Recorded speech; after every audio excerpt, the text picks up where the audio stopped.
ni Donald Trump ye se sɔrɔ nin kalata in na a bɛna kɛ a ka sarati filanan de ye. O la kalo tɛmɛnen a ye Ameriki marifatigiw ka tɔnba ɲininka ko n'a ye se sɔrɔ n'a bɛ se ka sarati sabanan ɲini tuguni.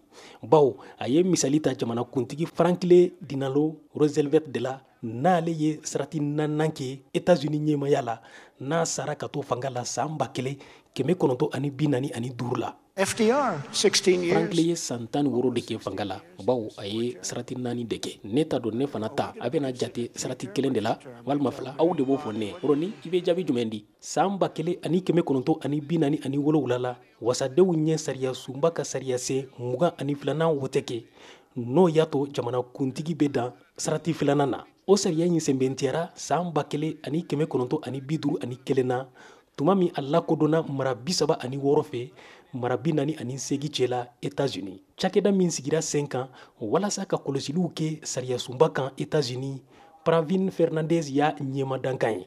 The amendment really Sariya in sigira sen kan politiki siratigɛ de la kabini waati jan mɔgɔ si tɛ se ka tɛmɛ sarati 2 kan. Pravin Fernandez ko sarati 2nan kɛli jamana kuntigiya la Etats-Unis a ŋaniya bɔra jamana kuntigi fɔlɔ de la n'o ye George Washington ye. Ale yɛrɛma sɔn ka sarati 3nan kɛ hali ni mɔgɔw y'a ɲini a fɛ. Nka diɲɛ kɛlɛba 2nan n'o ye Seconde Guerre mondiale ye, o senfɛ Franklin Roosevelt ye yɛlɛma don sariya sunba ka sariyaw la san 1940 la. O kama a ye sarati 4nan kɛ fanga la san 1944 la. I, Barack Hussein Obama.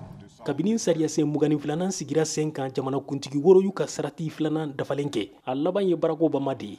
Ni Joe Biden ka jɛɲɔgɔnba dɔ filimubola min tɔgɔ Robert De Niro y'a jira ko Trump b'a fɛ ka to fanga la a si bɛɛ de kɔnɔ. If he gets in, I can tell you right now. Ni Trump ye se sɔrɔ n b'a fɔ aw ye kabini sisan a tɛ fanga bila abada. Aw ka dɔn k'a tɛna bɔ fanga la tuguni. I only want to be a dictator. Ne b'a fɛ ka kɛ dictateur ye tile 1 dɔrɔn.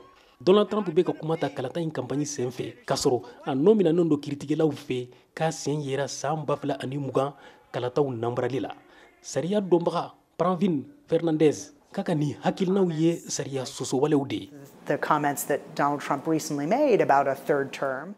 Ko sa in na Donald Trump ka kumaw la sarati 3nan ko yera kɔnɔ. O kuma in ni sariya tɛ ɲɔgɔn ta. Bawo sariya sunba y'a jira k'o tɛ se ka kɛ cogo si la. O ka kan ka mɔgɔw lasiran bawo mɔgɔ min dɔn a mako tɛ sariya la. The President of the United States. Walasa Donald Trump ka sarati 3nan kɛ sariya sen 22nan in de ka kan ka yɛlɛma. O dun tɛ se ka kɛ n'a ma wote wasadenw fɛ walima mara 34 bɛ sɛbɛn bila sariya sunba la walasa ka sariya sen yɛlɛma. K'aw ladɔnniya Etats-Unis ka tariku kɔnɔ sariya sen yɛlɛmana siɲɛ 1 de sariya sunba la. Jamana ko kanko minisiri William Phillips san 1933 la y'a bolo n'o bila sariya sen 24 la ani ka dan sigi a ka dankarili la. O sariya sen 21 ye tani segina ba la n'a nafa ka dɔgɔ bawo san 1919 o tun bɛ dɔlɔ min bali.